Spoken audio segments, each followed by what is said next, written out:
kailangan kasi malinis yung kamay. So, may gawagas tayo ng alcohol ulit. Yan. Pero hindi ma-infect. Again, wag niyo akong gagayahin kasi hindi ako professional. Pero gusto ko lang kasi patasan yung tenga ko. Pero dapat with care pa din. Diba? So, tanggalin muna natin yung hikaw na iba. Yan.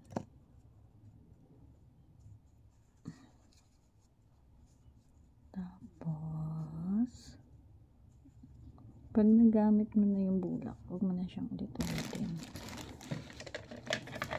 Diba? So, tutorturing ko yung sarili ko. Charot.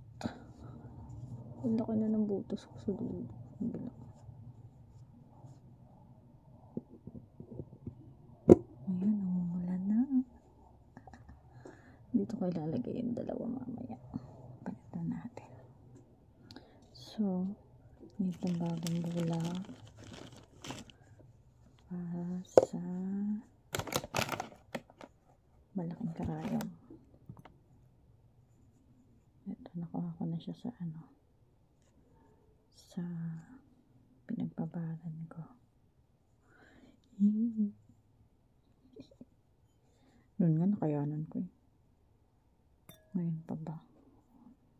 Tapos, mamark natin yung paglalagyan ko.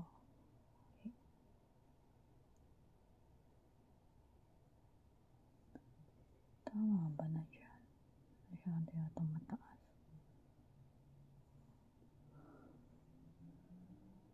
Tapos dito isa.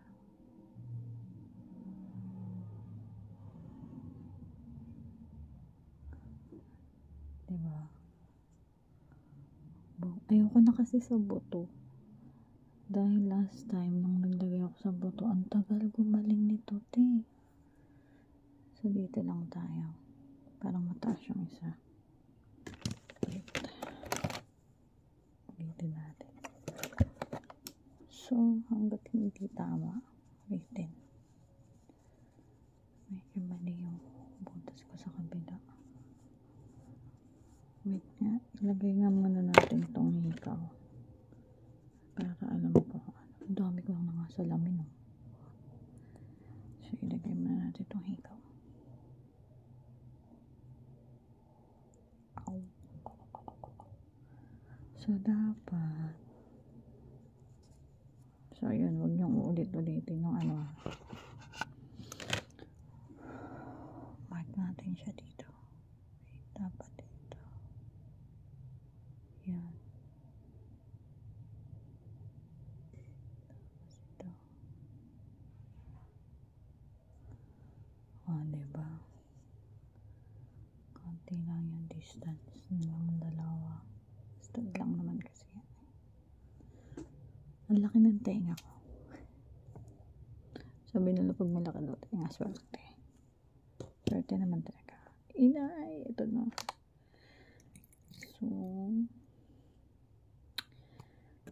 gamitan nyo ng alcohol para hindi para hindi ma-infect yung tenga nyo.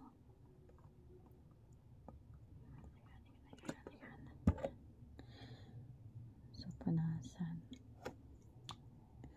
Sabi nila, lagyan daw ng harang. Pero parang ako ayoko lagyan ng harang.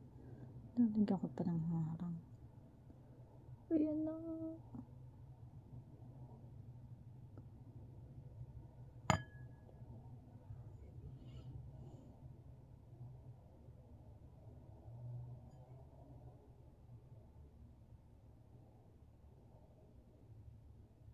Parang natatakot ako.